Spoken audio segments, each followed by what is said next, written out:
Good afternoon. I'm Stephanie Weiss, Director of Education and Events for AGRiP. Thanks for joining us today for the second of two webinars on heightening board performance through inclusivity. In today's program, we're going to look at a five-step start plan for building inclusive governance, consider how to create an inclusivity work group, look at how to commit to an intentional board building process, examine potential measurable goals for inclusion, and talk about how to align your pool with inclusivity. The session will be led by AGRiP Inclusion resident, Dr. Robin Heinzman Stacia. Dr. Stacia is CEO and Principal Consultant of Sage Consulting Network. She's a Senior Governance Consultant with BoardSource, and she holds a doctorate in psychology. Dr. Stacia has more than 20 years of experience working with boards, governmental organizations, and nonprofits in areas that include board and executive leadership, governance assessment and transformation, diversity, equity, and inclusion, and succession planning. Now, before I turn it over to Dr. Stacia, I want to share just a few house cleaning notes. First, you can adjust the webinar volume on your own computer so it's at a level that's comfortable to you. If you're calling in by phone, you'll want to turn off any nearby wireless devices. This will help with your individual internet connection. If you have any sound issues, you might want to consider switching between your phone and computer sound using the GoToMeeting controls. All attendees are on mute. So as we go through the webinar, if you'd like to ask a question, please type it into the question field on the webinar control panel. We'll address your questions as we go if they're germane or at the end, depending on each question itself. There are 3 handouts available for this session. To access them, go to the Handouts pane in the Webinar Control Panel and just click the name of the file, and it'll automatically start to download. Once it's downloaded, you can save the document to your computer. We're recording this webinar and we'll make it available on demand so that you can share it with colleagues or view it again. And at the end of the webinar, we'll likely unmute the community for a live conversation. We think this will be about 10 minutes. But please do pose questions as we go along. This is meant to be a conversation. And now I'll turn it over to Dr. Robin Heinzman Stacia. Robin? Thanks so much, Steph. Hello, everyone. I'm excited that you're here. We appreciate your time. We know you have a lot to do each day, so we do not take it for granted that you're spending time with us. So we're going to jump right in. If you were here with us 2 weeks ago, then this is going to be a great deeper dive for you. For those of you who were not here 2 weeks ago, we have a little bit of an intro for you that will help get you caught up, but I think that you're going to be able to follow along just fine. And then again, as Steph said, you can go back and review the webinar from our first webinar, and that will also help you to get certainly caught up with us today. So today is elevating board performance through inclusivity, and so we've got 3 objectives for today.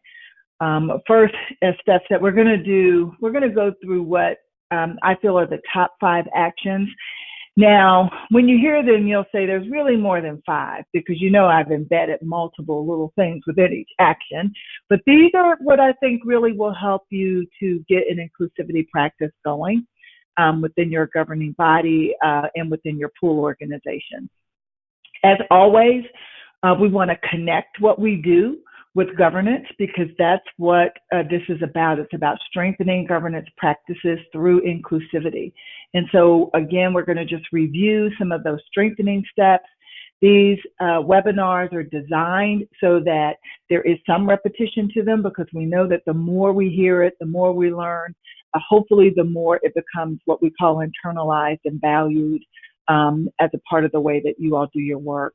And then it also gives you a great toolbox in language for how to talk about this when you get with your governing body. And then we're going to talk about valuing inclusivity and again, really understanding why this is important for pools to practice. So we're creating this virtual workspace together. We want you to envision that we're together in one room. We're in your favorite meeting space in whatever your town is where you love to go for seminars. and we want to get to know who's in the room.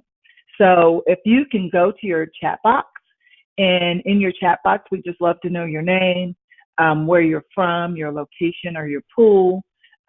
We'd love to know if you're a board member or if you're an executive.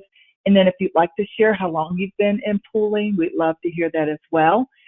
The way we're going to do this is that each time we have a break for question and answers, Steph's going to introduce a few of you to the entire group. So that's how we'll get to know who's in the room. So if you can quickly go to your chat box and just kind of introduce yourself, we'd love that. I'll start by saying I'm Robin. I am located in Atlanta, Georgia, and this is my third year working with AGRiP. I presented to AGRiP 3 years ago at the Governance and Leadership. I presented this, then the following year, actually this is my fourth year, the following year at Governance and Leadership, and then last year at Governance and Leadership. And so, at Governance and Leadership. So I am a board member of a psychology board.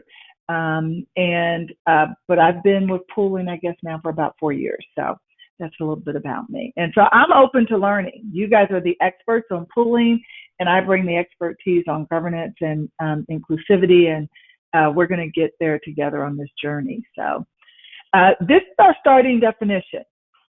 For those who were with us 2 weeks ago and those who are just joining today, you will see this definition every time, because this is how we define inclusivity.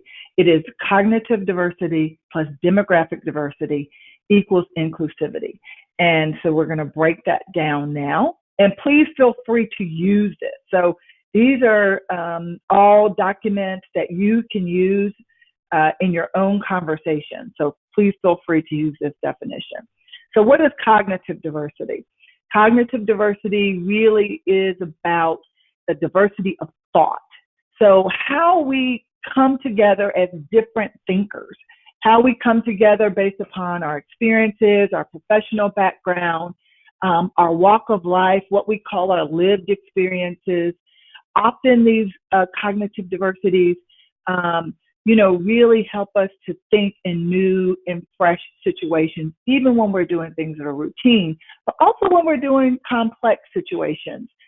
Those of you who joined us a couple weeks ago saw the study, and those who will go back and watch the webinar, where Harvard Business Review reviewed a study that looked at that those with groups that had the most cognitive diversity actually solved complex tasks, problem solved faster than those who had similar groups or groups that tended to be all of the same profession or all same types of thinkers. And in fact, some groups that have the same types of thinkers in the same professions didn't even solve the task because they couldn't get beyond the way in which they all think similarly. So effective teams really need to see the world differently. So that's cognitive diversity. The other part of our definition is demographic diversity. And demographic diversity really is about what makes us different as people in ways that are about our ethnicity, our race, our age, our gender. So it tends to be those things that are much more about us individually. Our sexual orientation, our social economic status. So those are the things that bring the demographic diversity, because we know that because of who we are and our lived experiences and the way in which we interact in the world differently because of our race, our gender, our age, we bring all that to the conversations around the board table.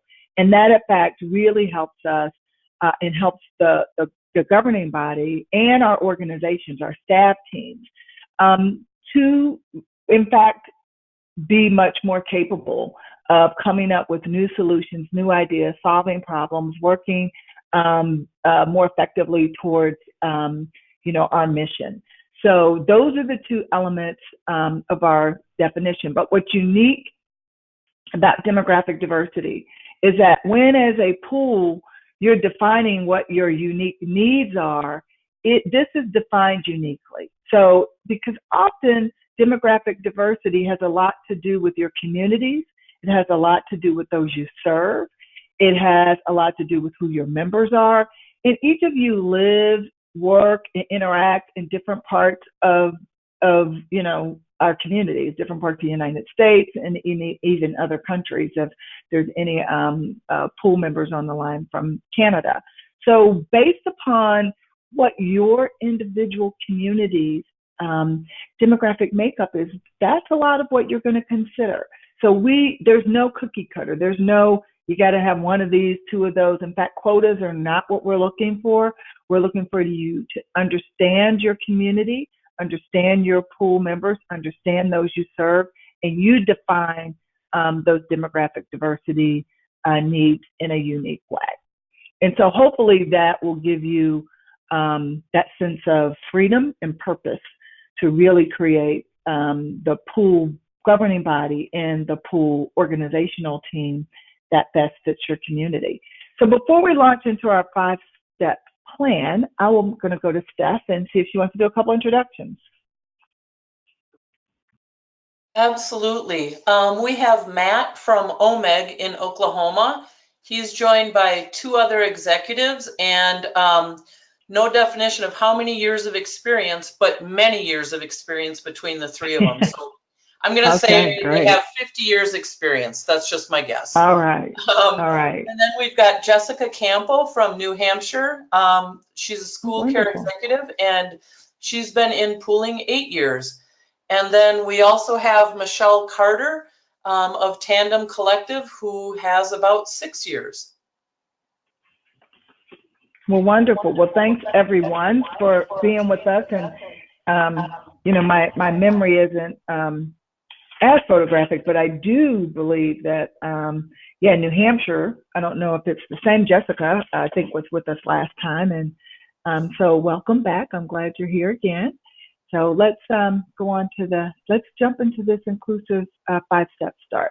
So the first step, this is really, I think, the right place for any pool organization or governing body to start. And it's really to dedicate time for shared learning and discussion. And why do we say this? Because, I found this quote by Stephen Covey. I use this a lot. And most people, it says most people do not listen with the intent to understand. They listen with the intent to reply. And by shared learning, we really want for you all to carve out space to better understand together what inclusivity means for your pool organization and for your board.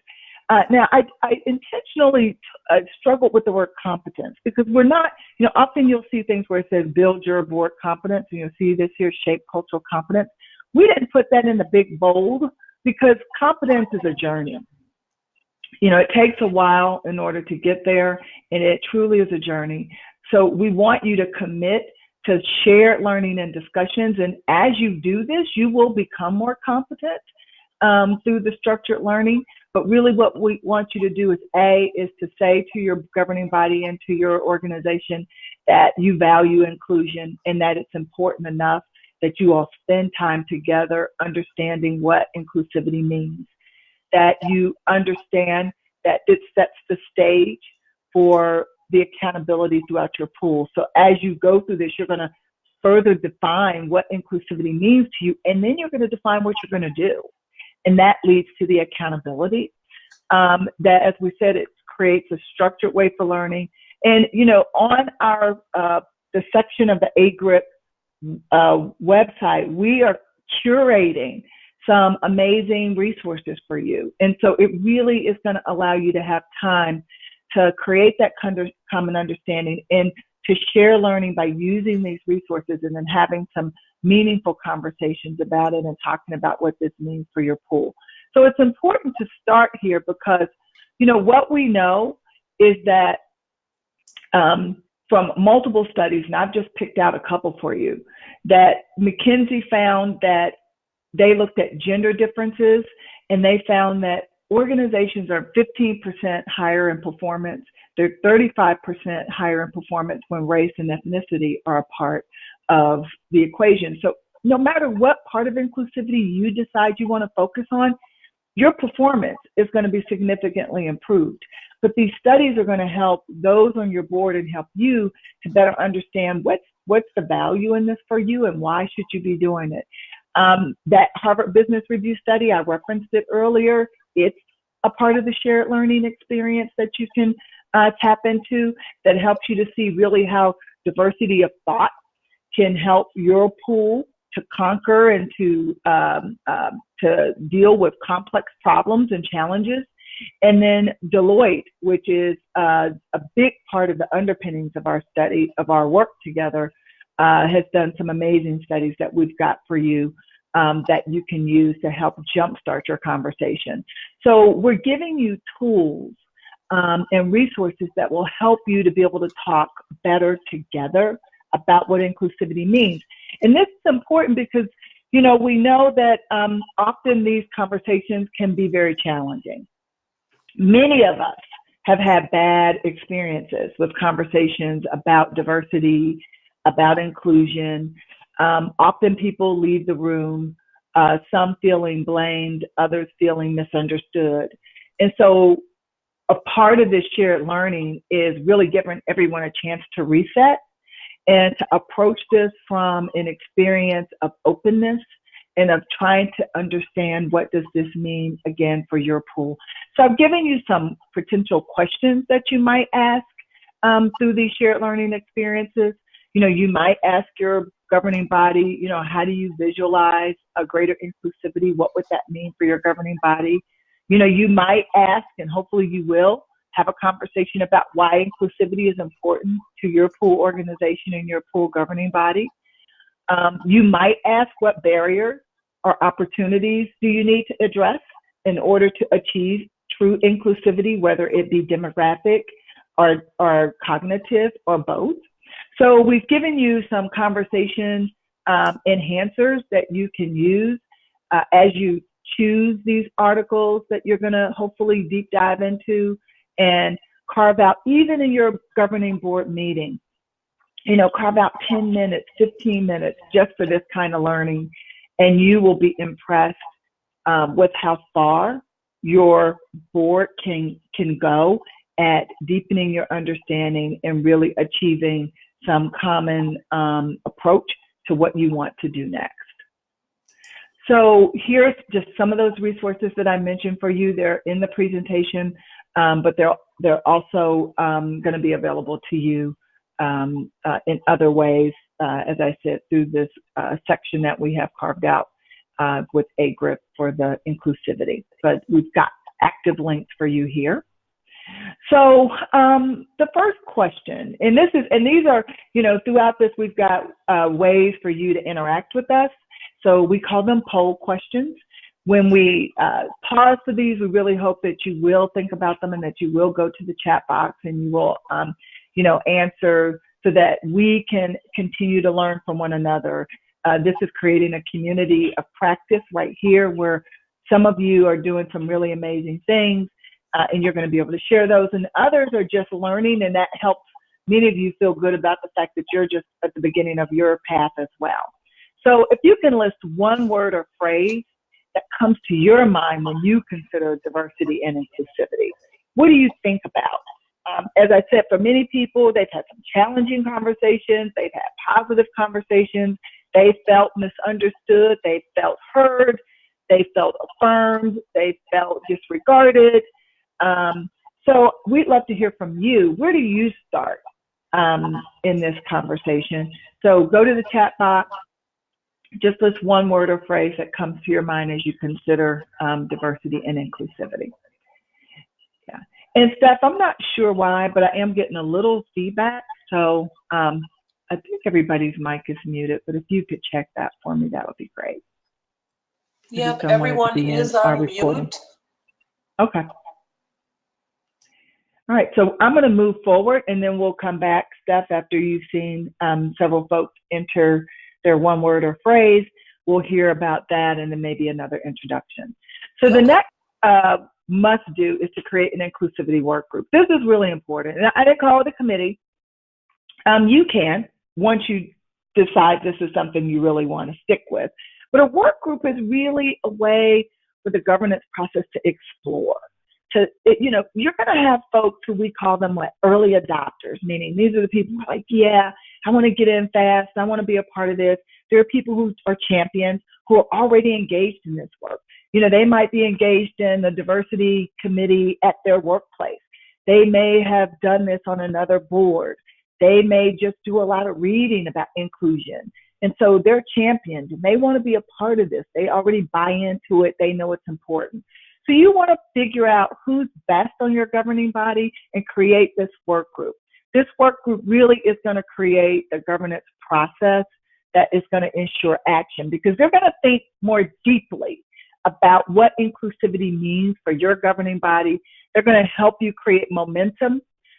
We know, it's very hard for there to be, as that saying, multiple chefs in the kitchen. So we really want to identify who those few core people are who are going to help lay the foundation for the work that you do, that are going to help create processes that strengthen and continue to strengthen your competence throughout your pool for inclusivity and for understanding the definition and the demographics, and who are going to really, again, foster the growth of inclusion champions. So we want, as you go throughout this process, for more of your governing body to raise their hand and want to be a part of it. We know that with any initiative, the goal of saying 100% is just not realistic, but we do want the momentum to grow. We want more and more of your governing body, your leadership, and your pool organization to agree that inclusivity is the right road to creating this stronger and much more robust group of leaders who come together to help shape the direction of your pool. And this work group is the process to do that. So, we're really recommending that the work group be comprised of governing body members, and that you also think about pool staff. It can be pool leadership staff, or it may be, some other pool staff who are experts or already champions in this way. And then also think about your pool members. So are there members who you want to have a part of this? It may be that if you don't have a lot of diversity on your pool, both in cognitive and demographic, that you can bring that into the conversation through looking at your pool members and inviting a couple of pool members to be a part of this work group who bring that kind of inclusivity right into your work group. We want your work group to really do a couple of these steps we have here, like look at your current state of inclusion. So again, evaluate how inclusive are we with both demographic and cognitive diversity. What are some of our challenges and our opportunities? So what is preventing us from being more inclusive? How can we take advantage of opportunities to have differing voices and differing demographics in the room? Really looking at how you can create a plan that will help you operationalize or see the roadmap for inclusivity within your particular pool. And so this work group is going to do a lot of the heavy lifting, right? So they're going to think through it, but they're going to also be innovative. They're going to be creative. They're going to reach out to other people, and then they're going to be able to come back to the board with some ideas for the board then to think about and to discuss and to hopefully come to some consensus on what your next steps are. So this inclusivity work group, I'm not going to go through all of these bullets, but this is really a great work plan for you. And I have an example of a board composition matrix. Might decide in that current state to look at your current board composition, meaning what is your board currently made of in terms of male, female, age, geographic region, professional background, expertise, talents, resources, just really gathering all of that information so that we can see the composite of who you currently have around the table. And going back to that example of the group that did not perform so well, a group of all IT or tech people or accountants or all teachers or all public service safety officers doesn't bring the kind of cognitive inclusivity that we need. And we know that also that doesn't bring the kind of bandwidth that you need to really be able to solve important problems and think strategically. This group also certainly can identify challenges and opportunities, and we've just kind of thought through a few of them that they might begin to think about. But you're going to create your own list of challenges and opportunities based upon, again, the kind of pool you are, where you're located, how you interact with your members and your community, how the demographics and the changes in your community are reflected in your members, are reflected in your priorities. But we've listed some of the things that we think this work group might want to deep dive into and explore, such as systems or policies, even that limit options for inclusion.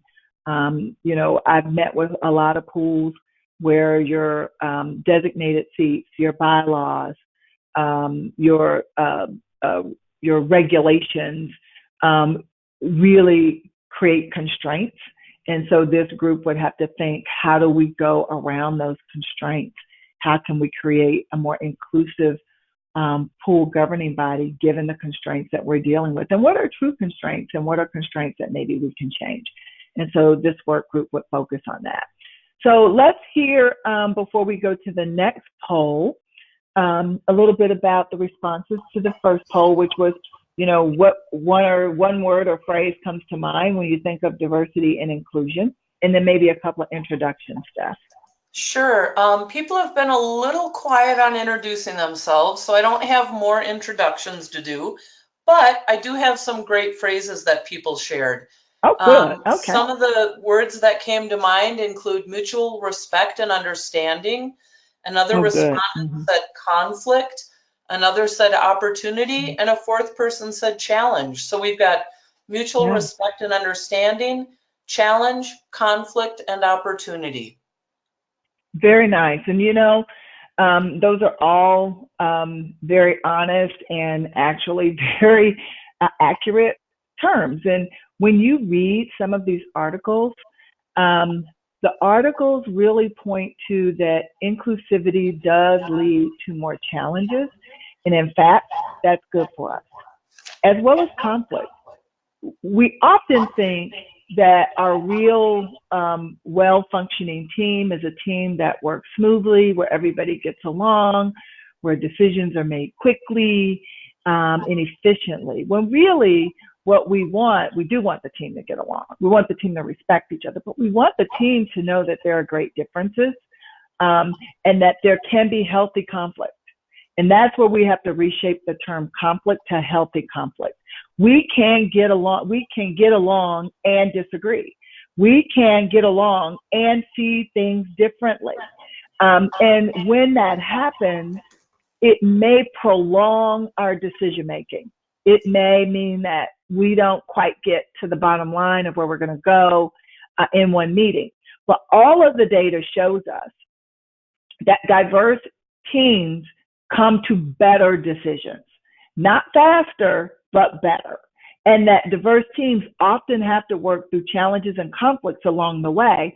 But in doing that, it's kind of like, hardening steel, the fire that it takes strengthens your team as you go through dealing with conflicts and challenging conversations, and you come out on the other side with stronger decisions. You have a stronger team. So you're absolutely right with your reflections on that. And but I'm very confident that as you go through this work, those who you work with will begin to see these in very positive ways. So our next chat question is to build on that by thinking about barriers for your pool, your governing body. What do you anticipate might be one or two of the primary barriers that you will face? Let's say you go back as the champion, and I hope that you do, and you introduce the concept of inclusivity to your pool board, your governing body. What are one or two barriers that you anticipate your pool would face in your efforts to become more inclusive? Everybody says, hey, we're in, but these are some of the barriers. So we'd love to hear about those. Why do we want to hear about them? Because we're we're actually building for you solutions to these that you're going to be able to tap into. And we want to be able to help support you as well throughout the other offerings that we're going to have along the way. Our cohort work, our toolkit, and other things that we're working on. And today, I'd love to hear what you're thinking about when you think of your barriers. So as you put that into the chat box, let's go to number 3. So number 3 is commit to an intentional board building process. So this really supports the inclusivity, dedicate time for shared understanding and conversation, create a work group that is going to be able to really move inclusivity in an intentional way. And then the third is to commit to an intentional board building process, because we know that having that inclusivity around the board table really is going to allow your board to benefit from all of the amazing things that you will have learned and that shared understanding. We also know that this requires three defined steps. The first is identify, the second is cultivate, and the third is recruit. So when I talked about the board composition matrix in the previous work group, that work group might be tasked with this, or you might have an ongoing nominations committee or governance committee or some other group that is working or works on your board recruitment process. And so some of the things that we want you to do, and we mentioned these a couple of weeks ago for those of you who were on the call, but we're pulling these out as the top 5 that we want you to do, is we really want you to understand your board building process. So how and why do you have the board members that you have?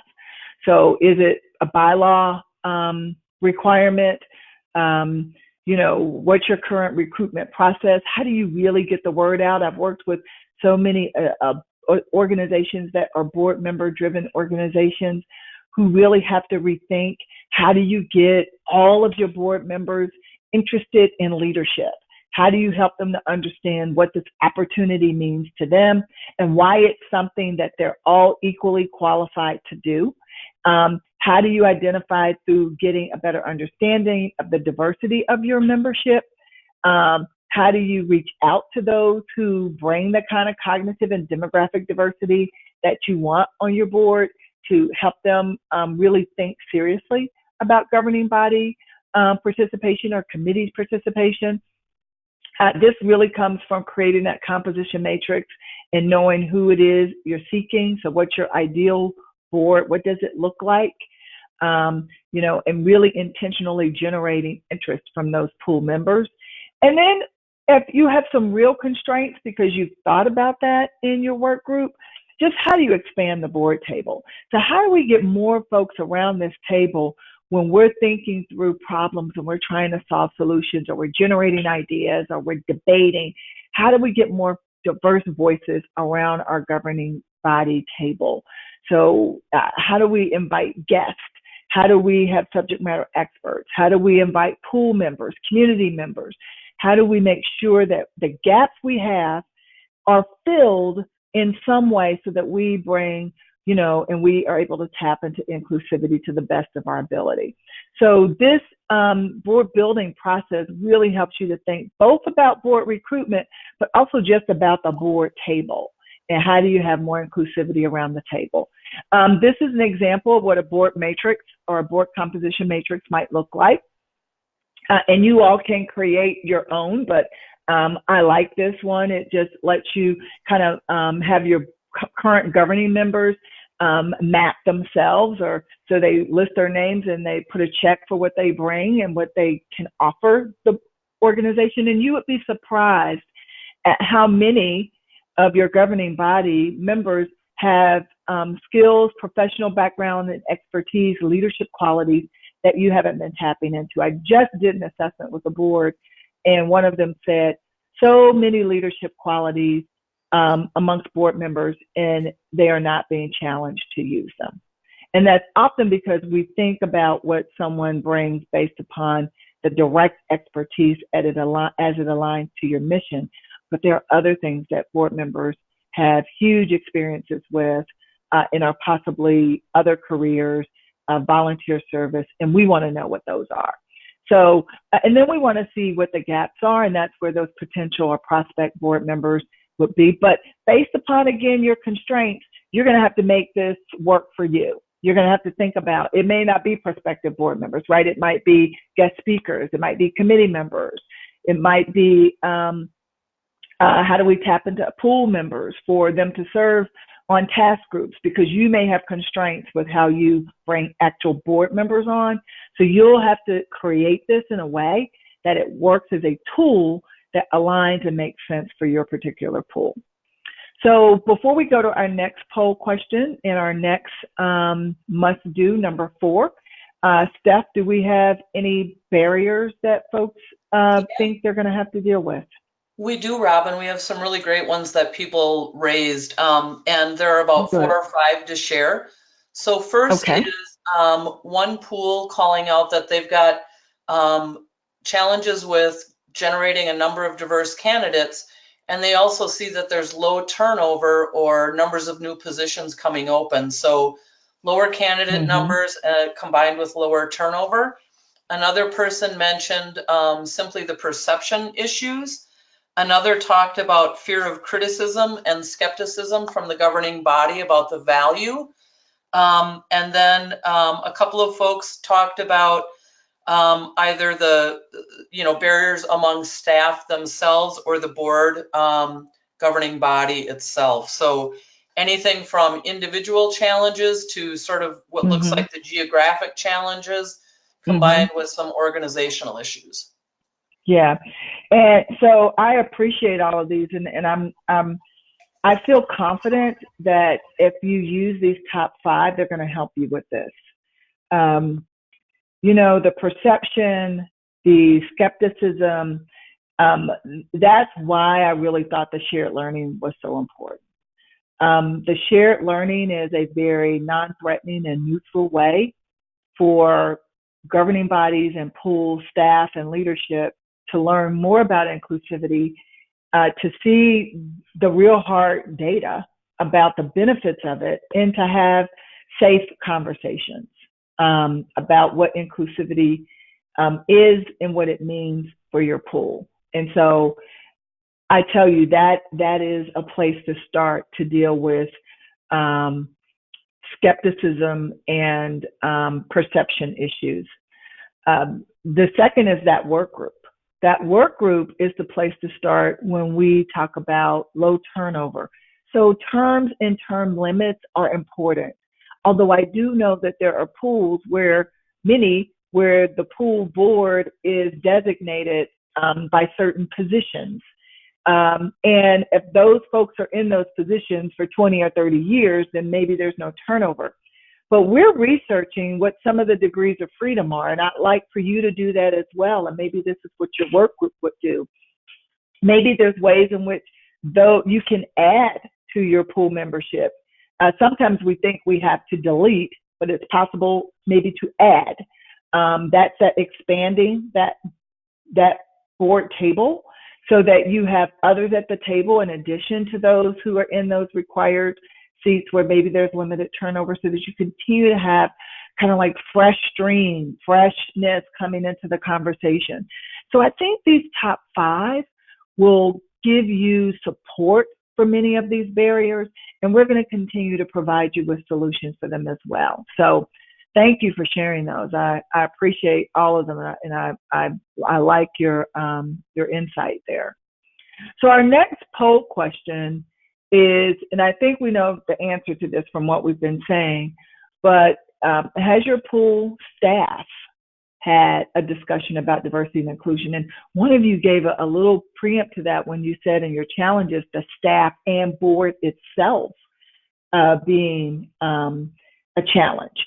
So has your staff, but there are some pools and there are many organizations where staff are kind of out in front. I just had a conversation with one yesterday where the staff have started, a couple days ago, the staff started inclusivity work ahead of the board. So we'd like to know where your staff are in this process. So has your staff had a discussion about diversity and inclusion?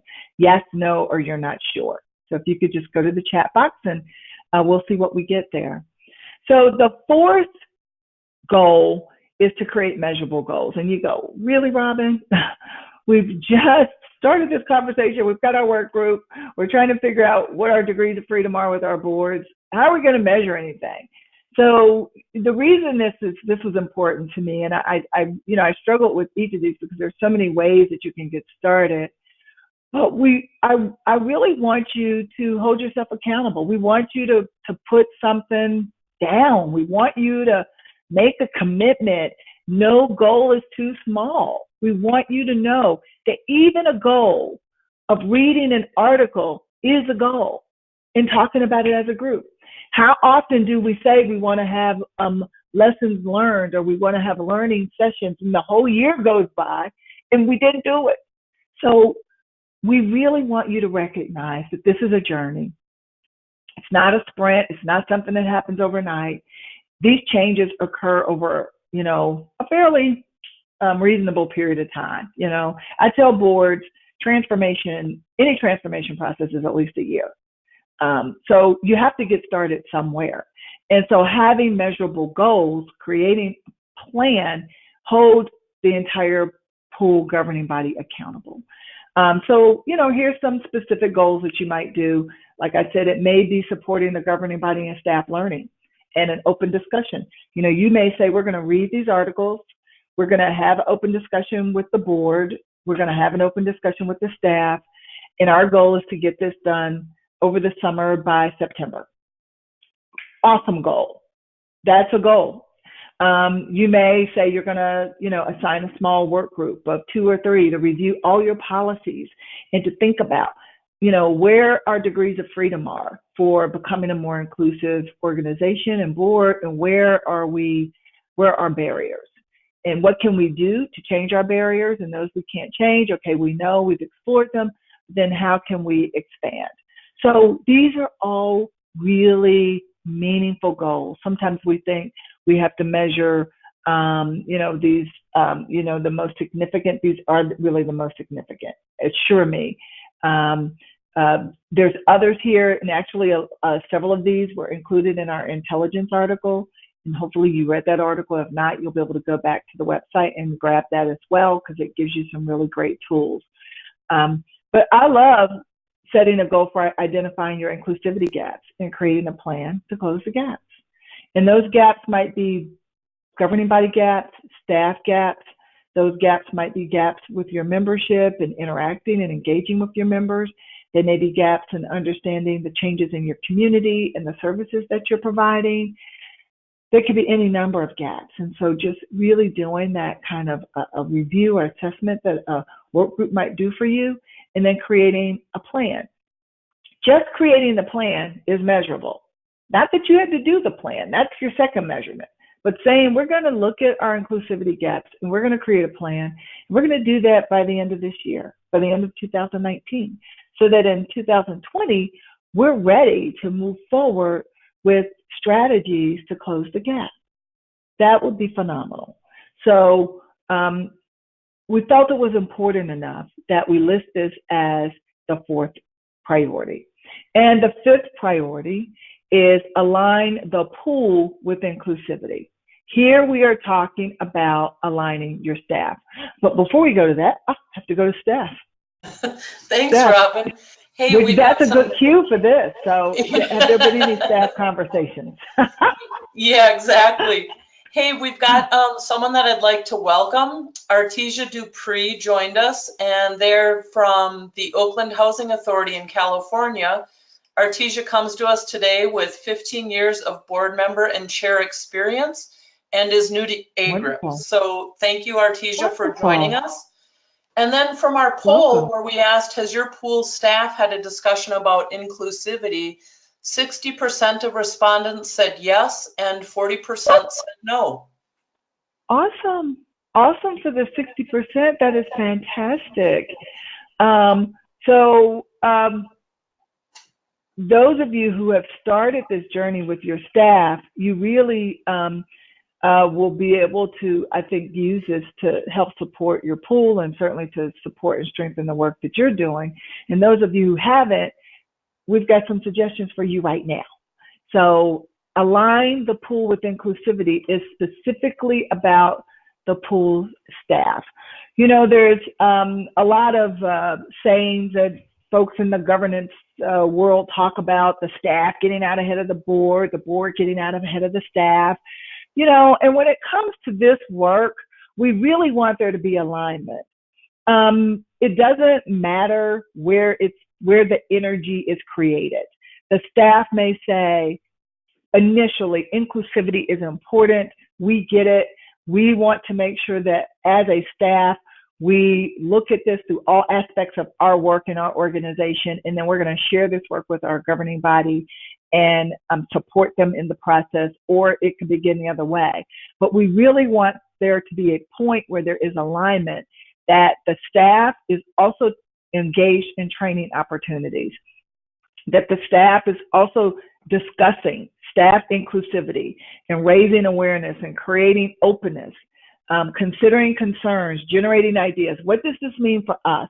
How we serve our members, how we hire, how we interact with our board, the work that we do, because you guys are approaching this work in a very operational way, and the board is approaching this work through leadership and oversight and strategy. And so the two have to come together. So the staff really is going to want to explore pool data. This is where our data comes from. And we know that inclusivity, all of this is rooted in better understanding your current state. So better understanding, who are your members? Who is your community? What information can you bring together that will support methods for increasing inclusivity? Staff is key to bringing that kind of information to the forefront, both for their work as well as for the work of the governing body. And then organizing and understanding the blind spots. So where are we not seeing what we need to see, and where are we participating in processes and systems that in fact don't support diversity and inclusion, both in terms of demographic and in terms of cognitive. So there are ways in which we do things because they're easy, we've done it a long time, this is how we've always done it, this is what makes sense to us. But through really meaningful review, we find that in fact, it's because we have a blind spot to others in the community who can offer the same, who have differences than those we've worked with, who look different than us, or who look different than those we often work with. And it really creates an openness for you to begin to look at how can you expand inclusivity into every aspect of how the pool operates. And then, you know, really supporting transparency and effective communication. One of the things that we find with inclusion work is the more you share with your community that this is your value, the stronger your work becomes, because people begin to embrace that work and to support you. And so staff really can begin, particularly the executives, can begin to think about, what's our transparency? What's our communication method? How can we make sure that this is a part of everything we do, and how we communicate with our members, our community, to let them know that this is a part of our values. So this conversation is really important for the staff. It's really important for the governing bodies. So, you know, you saw this slide if you were at Governance and Leadership. This really is about the way the governing body works and the staff support this work. It's about the people, meaning the people we have both around the board table, but certainly the people that you have within your entire pool organization, the culture you create in which to do that work, a culture of openness and respect, the work that you do, and the impact that you want to have for that work. All of that aligns with inclusivity, and all of that has to align both on the governing body and with the pool organization. So Steph, do we have any responses to our last poll question? Yep. Well, the last poll was that 60% had said yes, that they have had a discussion at the staff level, and 40% hadn't. And we also received a question that I want to share. One of the attendees is asking, how do you navigate when staff makes a suggestion for board members to broaden your inclusivity, but the nominating committee has an agenda for who they're looking to place on the board. So what are some strategies to navigate that staff nominating committee tension or barrier to foster inclusive practices? So the strategy for that is that composition matrix, and it's developing an intentional board building plan that isn't based on who we want, but it's based on who we need for inclusivity. So it's getting the nominating committee to pause and to implement a process. And I know that that's hard for staff. So that then goes back to our number one, which is to have a shared learning experience with the nominating committee. So pause and say, let's focus on what inclusivity is. Let's read a couple of articles. Let's pause and talk about board building and what we can do and what our options are for board building, how we can create inclusive pipelines for our board building and not just go straight to recruit, which is typically those people that we know. So use these steps to invite the board to pause. Now, the person you need to have in support of this is the board chair. The board chair needs to support staff in their efforts to pause the action from business as usual to doing things in a different way that allows for structures to be in place that create more thoughtfulness and more inclusion. So the board chair really needs to be a champion of this as well. And I know that might be challenging. So the executive, the board chair, really have a meaningful conversation and then using these steps to create a pause. Yeah. Thanks for that question. That's a really good question because that's definitely often sometimes what we find if the staff is passionate about this and the board or the nominating committee may be still doing business as usual. So are there other questions, Steph, before I go to those last couple of slides? There is one more. Someone was asking, they had raised the idea earlier that one of the barriers might be that idea of perception and criticism and skepticism. And so the question that followed is, how do you had talked a little bit, Robin, about the idea of productive conflict or healthy conflict, I think you called it. Right. And they're looking for a little bit more insight on how you navigate or even foster some of that uncomfortable conversation that leads to that stronger outcome you mentioned. So how do you actually slow things down and wade through those uncomfortable discussions? Okay. So sometimes what you have to do is you have to create an opportunity for the board to have, I used this word last time and I'll describe it a little better, what we call generative conversations. And that's where the board really gets to think more deeply and to talk more extensively about issues that are important. And there are strategies that you can do for that. So for example, you can have questions already queued up. I've had boards who have questions on 3x5 cards.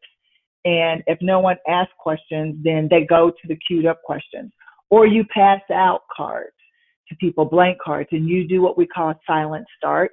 And you ask each board member, this is the issue that we're going to talk about. We're going to talk about slowing down our board recruitment process. And you both got 2 cards, and we want you to use 1 card to write down what the benefits of that would be, and 1 card to write down what the challenges of that would be. So you have to think about ways to slow down your typical business as usual and tee up a conversation where you're going to have differences of opinion. And often what happens is that you may have people who have views that surprise you. Some have views in favor of the conversation and some who have opposing views. But we need to create a way for everyone to be heard. People don't even have to own those cards then. You can collect them back and just read from them. So there's ways in which we're going to teach you and we're going to coach, because we are going to have coaching opportunities as we go along in this journey this year to get to those really meaningful, healthy conflicts and generative discussions. So we're going to quick power through because we don't want to run out of time. We've got a couple more slides. And then, so if you've got questions, put those in the chat box now so that when we get to the last minute, I'll be able to go to any final questions. So the key here, and this really fits with some of the stuff, the things we've been talking about, is inclusivity is governance. And so anyone who has challenges or skepticism about this is governance. This is leadership. This is about what we do. When we go back to this slide, I'm going to bring your attention to the slide right before it. The people, the culture, the work, the impact. Inclusivity supports the work of the board. It should be a part of how every board member understands their work, the meaningful activities that the board member engages in, the strategic plan that the board is working on, the policy decisions, how the board orients its board members, how you define roles and responsibilities. When you include and you map inclusivity into each aspect of the governance work, then the board begins to see that this isn't something we're doing because it's trendy or it's extra or it sounds like it's a good thing to do. This is something we're doing because this is the work that we are here to do. And it produces all of these positive benefits, which are all of the things that you're going to see when you read these articles about decision-making and innovation and robust conversations and internal and external respect and employees feeling good and better about their work, and a process that really creates more than just a process, but really personal benefits for individuals. I mean, the conversation I had a couple of days ago with the pool that has done some inclusivity work, one of the biggest things he shared with me was that personally he changed. Personally, he improved. Personally, he understood himself better. I mean, right there, whether it has any impact on your work, individuals feel that their lives are changed and that they are better for it. And so helping connect this to the value of what your work is all about.